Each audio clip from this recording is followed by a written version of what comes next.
আনি দোয়াটা পাঠ করবেন 7 বার।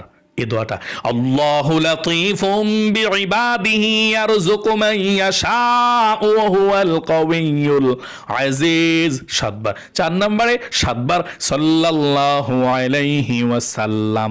তারপরে আপনি দোয়া করবেন আল্লাহর কাছে, যা চাইবেন তাই পাবেন। সবার জন্য দোয়া করবেন, হায়াত চাইবেন, রিজিক চাইবেন এবং সুস্থতা চাইবেন।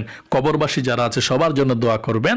মুনাজাতের শেষে বলবেন, আল্লাহ নবীজির উসিলায় দোয়াকে কবুল করো, আমিন বিরহমাতিকা ইয়া আরহামার রাহিমিন।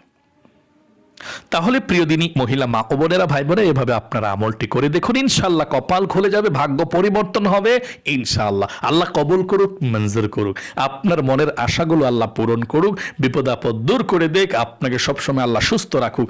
সকলে কমেন্ট বক্সের মধ্যে লিখবেন আমিন এবং ভিডিওতে একটি লাইক দিবেন। যারা কমেন্ট বক্সের মধ্যে আমিন লিখেছেন এবং